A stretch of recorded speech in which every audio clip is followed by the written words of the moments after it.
Hello all the cricket lovers, आप सभी का एक बार फिर से स्वागत है आपके अपने यूट्यूब चैनल द क्रिकेट दंगल में। आज हम बात करने वाले हैं भारत और पाकिस्तान के मैच के बारे में, तो जो कि खेला जाने वाला है संडे को 9 जून को रात को 8 बजे भारतीय समय के अनुसार, और ये खेला जाएगा न्यूयॉर्क में Nassau county international cricket stadium में। अब ये पिच, यहाँ की पिच के बारे में तो आप लोगों को पता है कि काफी ज्यादा उछाल है इस पिच पे। अगर वैसी ही पिच रहती है थोड़ी बहुत सुधार होगी, क्योंकि जिस तरीके से कंप्लेन हुई है उस पिच की, तो थोड़ी बहुत सुधार तो होगी। अब ऐसे में आपको कौन सी टीम पिक करनी है, कौन से बॉलर का दबदबा रह सकता है, मैच कैसा होने वाला है, प्रेशर में कौन सी टीम रहेगी, वो सब मैं बताऊंगा आपको। तो आप चैनल से जरूर जुड़े रहे। अगर आप चैनल पर नए हो तो प्लीज चैनल को सब्सक्राइब कर ले, वीडियो को लाइक और शेयर जरूर करें दोस्तों। तो सबसे पहले मैं आपको बताने वाला हूं कि जो पिछला जो अभी तक मैचेस हुआ है, आपको पता है कि भारत एक मैच खेलकर आयरलैंड के साथ आसानी के साथ जीत हासिल की थी, और उसके 2 पॉइंट है, आप देख सकते हैं। और पाकिस्तान पहला मैच यूएसए से हार के आ रही है। उनके रन रेट अभी आपको 0-0 दिख रहा है, क्योंकि उन्होंने सुपर ओवर में वो मैच हारा था। तो सुपर पावर से सुपर ओवर में मैच हार कर आ रही है पाकिस्तान। तो ऐसे में काफी प्रेशर भी होगा पाकिस्तान के ऊपर। इंडिया पाकिस्तान के मैच में तो हालांकि प्रेशर रहता ही है, लेकिन आपको कौन सी टीम पिक करनी है, परफॉर्मेंसेस देखेंगे दोनों टीमों के अभी तक जो वर्ल्ड कप के हुए हैं, या फिर हम देखेंगे कि हालांकि मोस्टली ये टीमें वर्ल्ड कप में ही खेलती हैं, वैसे कोई सीरीज तो होती नहीं बायलैटरल या ऐसी कुछ ट्रायंगुलर सीरीज, तो वर्ल्ड कप में ही मोस्टली ये मिलते हैं। तो पिछले 4-5 जो वर्ल्ड कप हुए हैं उसमें हम देखेंगे किसने अच्छे परफॉर्म की थी। विराट कोहली तो अव्वल नंबर के प्लेयर होंगे पाकिस्तान इंडिया के मैच में। थोड़ी सी पिच में थोड़ी सी गड़बड़ है, बट हम आपको सबसे पहले मैं बताता हूँ कि जैसे कौन से प्लेयर आप रख सकते हो। यहाँ पर मैं थोड़ा सा बताता हूँ। क्रिकेट जो ग्राउंड है उस पर ज्यादा मैचेस नहीं हुए, 1-2 मैचेस हुए हैं। तो सबसे पहले आपको पेसर्स रखने। अच्छा, पेसर्स में कौन से पेसर्स फास्ट बॉलर जो रहेंगे, उनमें आपको ये देखना है कि विकेट पे जिसकी बॉल ज्यादा खत्म होती होगी, मतलब कि अगर समझिए ये स्टंप है, अब बॉलर जो बाउंसर ज्यादा करता हो या वो खत्म करता हो स्टंप के बाहर, तो उसको नहीं रखना है। मोस्टली क्या होगा कि इस पिच पे मिस बहुत होता है। जब आप शॉट ऑफर करते हो तो कभी कभी थोड़ी उछाल की वजह से वो जो इम्पैक्ट होना चाहिए, जैसे यहाँ होना चाहिए तो वो ऊपर हो जाएगा, या थोड़ा नीचे तो नहीं हो रहा है लेकिन ऊपर भी काफी ज्यादा हो रहा है। हालांकि पिछले मैच में देखा कि बॉल कोई कोई बॉल नीचे भी रह जा रही थी, तो मतलब कुछ कह नहीं सकते। बट बाउंस अच्छा होगा तो हार्दिक पांड्या सबसे अच्छे ऑप्शन होंगे यहाँ पे। हार्दिक पांड्या, अर्शदीप सिंह, मुझे एक नसीम शाह भी लगते हैं कि अच्छी बॉलिंग कर सकते हैं यहाँ पे। 3 बॉलर तो ये हो गए दोस्तों। उसके साथ साथ बुमराह, बुमराह क्योंकि वो भी ज्यादातर यॉर्कर्स यॉर्कर्स शायद ज्यादा कोशिश ना करेंगे, वही बॉल लेंथ बॉल रखेंगे, गुड लेंथ वाली, और अच्छी बॉलिंग करा सकते हैं। तो ये 4 बॉलर तो मुझे ऐसे लग रहे हैं कि अच्छी बॉलिंग कर सकते हैं। अब शुरुआत में अगर समझो भारत बैटिंग करता है, तो क्योंकि जो टॉस जीतेगा उसको थोड़ा सा फायदा मैं बोलता हूँ मिलेगा, क्योंकि उसके पास सामने एक लक्ष्य रहेगा कि हमें क्या चीज करना है, उस हिसाब से वो खेल सकता है। क्योंकि पिच का कोई पता नहीं है, हो सकता है पिच थोड़ी अच्छी भी हो जाए तो चेज करना आसान भी हो सकता है। पिच मुश्किल रहेगी तो उसमें भी आपके पास एक टारगेट रहेगा कि भाई इतना चेज करना है, तो अपने हिसाब से खेलना होगा। पाकिस्तान की बैटिंग लाइनअप थोड़ी वीक है, तो चेस करना शायद उनके लिए उतना आसान भी ना हो, अगर भारत 165-70 रन भी बना लेता है। तो ये 4 बॉलर आप ले सकते हो। उसके साथ साथ जैसे स्पिनर की बात करूं तो स्पिनर में अगर कुलदीप खेलते हैं तो कुलदीप को रखिए, अगर कुलदीप नहीं खेलते हैं तो अक्षर पटेल को रखिए, क्योंकि उनकी भी बॉलें जो है वो स्टंप पे खत्म होती है, जो अंदर डालते हैं थोड़ा सा। और उसके साथ साथ सदाब खान अगर खेलते हैं, खेलेंगे ही, क्योंकि पिछले मैच में थोड़ा रन बना के आ रहे हैं। बॉलिंग उतनी अच्छी नहीं है, बट इसलिए इनको रख रहे हैं क्योंकि पाकिस्तान की जिस हिसाब से बैटिंग चल रही है तो मौका इनको मिलेगा, और विकेट में भी अगर एक आधा बॉल खड़ी हो गई या कुछ ऐसा तो एक आधा विकेट मिल सकता है, तो पॉइंट देकर जाएंगे। तो ये 6 प्लेयर तो हो गए आपके। अब विराट कोहली को आप रखोगे ही, क्योंकि चलिए मैं आपको सबसे पहले दिखाई देता हूँ कि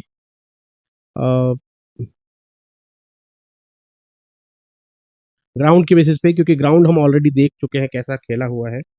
अगर मैं बात करूँ तो जैसे मैंने कहा, अर्शदीप, बुमराह, हार्दिक पांड्या, नसीम शाह, हरीश राउफ को भी रख सकते हैं। ये मान के चलते हैं कि भाई रोहित शर्मा और विराट कोहली शुरू में थोड़ा रन बनाएंगे, इसके हिसाब से शाहिन शाह को नहीं रखा है, बट नसीम को रखा है, क्योंकि इनकी जो बॉल है काफी ज्यादा स्विंग होती है, और बहुत सारी बॉलें जो है स्टंप के आजू बाजू में ही खत्म होती है। हरीश राउफ की ऐसी बात है कि वो काफी ज्यादा पिटाई होती है उनकी, बट उसी पिटाई में विकेट लेके जाते हैं तो पॉइंट्स बैठ जाते हैं आपके। बाबर आजम को नहीं रखा है मैंने, क्योंकि भारत के पिछले मैच में हालांकि अच्छा खेले थे, बट मुझे ऐसा लग रहा है कि इस पिच पे काफी प्रेशर में होंगे, तो जिस हिसाब से वो स्लो खेलते हैं, अगर 15-20 बॉलें खेल लेंगे तो उतना रन नहीं बना पाए, तो उस हिसाब से अर्शदीप या बुमराह के शिकार या फिर हार्दिक पांड्या के भी शिकार हो सकते हैं। बाकी रिजवान को रखा है, कीपिंग करते हैं तो कुछ कैचेस पकड़ सकते हैं और कुछ रन्स बना सकते हैं। पंत अच्छी फॉर्म में है। विराट कोहली तो पाकिस्तान के साथ अच्छा खेलते ही हैं, और रोहित शर्मा को फिलहाल रखा है क्योंकि पिछले मैच में अच्छा खेला था इस पिच पर। तो अगर शुरुआत में कुछ तेज खेल के रन बना दे 35-40 रन तो एक अच्छी बात हो सकती है। बाकी फकर जमान को रखा है क्योंकि भारत के साथ थोड़ा सा इनका ट्रैक अच्छा है, मतलब बहुत रन नहीं बनाएंगे बट कुछ रन बना देंगे कि तब आपको पॉइंट्स उतने मिल जाए। और इफ्तिकार अहमद भी भारत के साथ अच्छी पारी खेलते हैं, और जिस तरीके से इनका ये चल रहा है फॉर्म बैटिंग का, तो हो सकता है इनको बैटिंग जरूर मिले और बॉलिंग भी एक दो ओवर करा के जा सकते हैं क्योंकि ऑफ स्पिनर है। और भारत के पास अगर आप देखोगे तो पंत खेलेंगे, उसके बाद हो सकता है शिवम दुबे, जाडेजा, तो कुछ स्पिनर्स अगर बैटिंग करें 2-3 विकेट के बाद आए तो शायद इनको बॉलिंग भी करा सकते हैं। तो मिला जुला के एक टीम ये हो सकती है दोस्तों। बस शादाब खान को मैं यहाँ पे रख सकता हूँ जैसा मैंने पहले ही कहा था, क्योंकि बैटिंग हो सकता है पाकिस्तान की जल्दी आ जाए, क्योंकि यहाँ पर बैटिंग थोड़ा मिल सकती है, पिच वैसी है, विकेटें बहुत जाएंगी, तो हिसाब से आप जितना बॉलर या ऑलराउंडर रखें उतना ज़्यादा आपको अच्छा हो सकता है।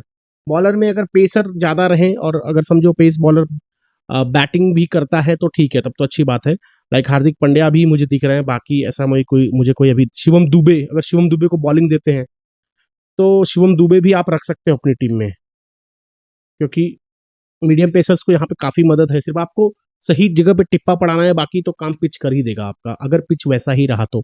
अगर पिच थोड़ा बहुत ठीक भी होता है तो फिर आप क्या कर सकते हो कि टॉप ऑर्डर के बैटर्स रख सकते हो। मिडल ऑर्डर में आप क्या काम कर सकते हो कि फॉर एग्जाम्पल रोहित और कोहली खेल रहे हैं, पंत वन डाउन आएंगे तो उसके बाद जो बैटर आएगा उसको शायद उतना चांस ना मिले अगर पिच थोड़ी ठीक ठाक रही तो इसके लिए हार्दिक पांड्या सही रहेंगे। हार्दिक पांड्या को रखना ही होगा क्योंकि हो सकता है 3 विकेट के बाद हार्दिक पांड्या आ जाए और रन बना के जाए। तो कैप्टन मटेरियल भी मुझे हार्दिक पांड्या लगते हैं कि आप इनको रख सकते हो, क्योंकि पाकिस्तान के साथ इनकी अच्छी परफॉर्मेंस है और इस पिच पे इन्होंने अच्छा किया हुआ है। तो दोस्तों ये एक टीम आप बना सकते हो।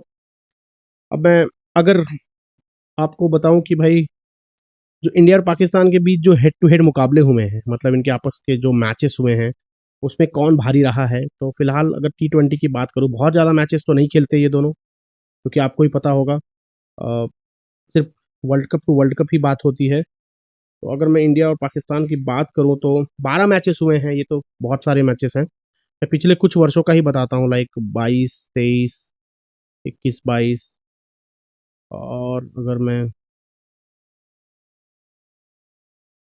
23-24 में तो खैर कुछ मैच नहीं हुआ था। तो पिछले कुछ 4 मैचेस की बात करते हैं हम, क्योंकि world cup to world cup ही इनके मैचेस होते हैं। तो ऐसे में अगर आप देखोगे तो 4 मैचों में विराट कोहली आपको सबसे ऊपर दिख रहे हैं बैटिंग में, हार्दिक पांड्या आपको 7 विकेट के साथ, तो ये 2 प्लेयर आप जरूर रख सकते हो। हार्दिक पांड्या को जैसे मैंने कहा कैप्टन भी कर सकते हो, विराट की 58 की 59 की औसत है। रिजवान अगर देखोगे तो 50 के लगभग का इनका भी औसत है, तो रिजवान को आप रख सकते हो। बाबर की बात करूँ तो 23 की औसत है, आप रख सकते हो, क्योंकि बाकी कोई प्लेयर का उतना ज्यादा रन भी नहीं है। 4 मैचों में हार्दिक पांड्या के 21 के हैं, तो देखिए अगर 20-25 रन बना सकते हैं अगर इनको मौका मिल गया, और 2 विकेटें अगर लेके जाते हैं, 3 विकेटें भी हो सकती है, तो एक कैप्टन मटेरियल में इसलिए कह रहा था इनको। बाकी इफ्तिकार अहमद की बात करूँ तो 150 मारा है, 27 रन है इफ्तिकार अहमद, 27 की एवरेज है, माफ करना, 81 रन है 3 मैचों में। बॉलिंग में हालांकि विकेट टॉप लिस्ट में नहीं दिख रही है, बट जैसा कि कहता हूँ कि ऑफ स्पिनर है और अगर हमारे पास 3 या 4 लेफ्ट, अगर अक्षर पटेल भी आते हैं तो 4 लेफ्ट हैंडर होंगे, तो उस वजह से शायद इनको बॉलिंग मिल सकती है। ऋषभ पंत की बात करूं तो ये वन डाउन आएंगे और 26.5 की औसत है, तो डेफिनेटली इनको आप रख सकते हो। 2 मैचों में 53 रन बनाए हुए हैं। बॉलिंग के साइड में आओ तो देखिए अर्शदीप के 3 में 6 हैं, पांड्या के 4 में 7 हैं, हरीश राउफ के 4 में 4 है, नसीम शाह के 3 में 4 है, शताब के 4 में 3 है, और शाहिन शाह अफरीदी के 2 में 3 है। तो यहाँ से आप बॉलर उठा सकते हो। बुमराह ने इतने मैचेस पाकिस्तान के साथ खेले नहीं है, मेरे ख्याल से एक मैच खेला है, आ, उसमें भी शायद विकेट नहीं आई थी, राइट। तो अगर मैं बुमराह का थोड़ा सा देखता हूँ, मेरे ख्याल से देखिए बुमराह फॉर्म में है तो उनको लेना बनता ही है, पर इन्होंने पाकिस्तान के साथ शायद मैचेस एक ही खेला है और विकेट नहीं ले पाए थे, तो ठीक है, तो एक ही मैच खेला है तो उससे कुछ आप जज नहीं कर सकते, बट बुमराह अपनी टीम में रख सकते हो। तो जैसे मैंने कहा कि ये 4 बॉलर इनके खेल रहे हैं। आमिर की बात करूँ तो काफ़ी सालों के बाद वापसी की है, तो उनके मैचेस अगर मैं दिखाऊं तो वैसे है नहीं मोहम्मद आमिर की, लेकिन परेशान कर सकते हैं। क्योंकि एंगल से बाहर निकालते हैं, तो थोड़ा बहुत परेशानी इस पिच पे हो सकती है। अगर यहाँ पे स्लोवर वन डालने जाए तो शायद फंस जाएंगे। हाँ, अगर पेस के साथ थोड़ा बाहर निकाले और एक आध बॉल अंदर डाले तो अच्छा बॉलिंग वो भी कर सकते हैं। तो ये 3-4 बॉलर आपने दिखाया मैंने, जो इसमें से आप 2 कोई भी चूज कर सकते हो। अर्शदीप है, पंड्या है, बुमराह है। उसके साथ साथ अगर मैं बात करूँ तो बैटर की लिस्ट मैंने ऑलरेडी दिखा दी है। थोड़ा सा नीचे और जाऊँ तो जाडेजा का भी देखिए 24 का औसत है, रख सकते हैं आप जाडेजा को। विकेटें अगर मैं जाडेजा की बात करूँ तो जाडेजा के नाम पे क्या कोई विकेट है? नहीं, विकेट नहीं है इनके नाम पे, 24 के औसत है। और अगर थोड़ा सा जाओ तो रोहित शर्मा थोड़ा सा फंसते हैं। देखिए 4 मैचों में सिर्फ 44 रन बनाए हैं। पिछला मैच अच्छा खेला था बट यहाँ पे रन काफी कम है, तो आप देख सकते हैं कि भाई हेड टू हेड में उतने रन नहीं है। दोनों टीमों का मैच देखो तो 2-2 की बराबरी है पिछले 4 मैचों में। अगर मैं केएल राहुल, सॉरी माफ करना, फकर जमान की भी बात करूं तो उतना मौका 2 मैचेस मिले हैं बट वही है, 12.5 की औसत है। थोड़ा सा और नीचे जाएं तो बाकी दूसरा बॉलर का लिस्ट आने लगता है। तो आप इसे समझ सकते हो कि टॉप के जो 4-5 बैटर है उनमें से आप किसी को पिक कर लो, 5 के पांचों को पिक कर लो। शादाब खान को रख लेना क्योंकि इनके विकेटें हैं, एक आधा विकेट ले सकते हैं और कुछ रन बना सकते हैं अगर थोड़ा मस्ती में ना खेले तो उससे पॉइंट आपको मिल सकता है। बट देखिए मैच मुझे ऐसा लगता है कि भारत जीत सकता है आसानी के साथ, क्योंकि जिस तरीके की फॉर्म रही है उस हिसाब से बोलूँ। हालांकि हाँ, पाकिस्तान कोशिश करेगा ये मैच जीतने की, क्योंकि उसको पता है कि अगर वो ये मैच हारेगा तो शायद बाहर भी हो सकता है वर्ल्ड कप से। तो देखेंगे आने वाले मैच में क्या होगा। आपको जो टीम पिक करनी है इसके बेस पे मैं थोड़ा सा दिखा देता हूँ थोड़े से, और उसमें ये भी बता दूंगा कि भाई अगर पहले बॉलिंग करता है कौन, बैटिंग करता है कौन, तो आपको क्या चूज करना है। अब जैसे कि मैंने कहा, इफ्तिकार अहमद को रखा हुआ है मैंने, क्योंकि इंडिया के साथ थोड़ा अच्छा खेलते हैं। बुमराह फॉर्म में है, अर्शदीप सिंह के 3 में 6 विकेटें हैं।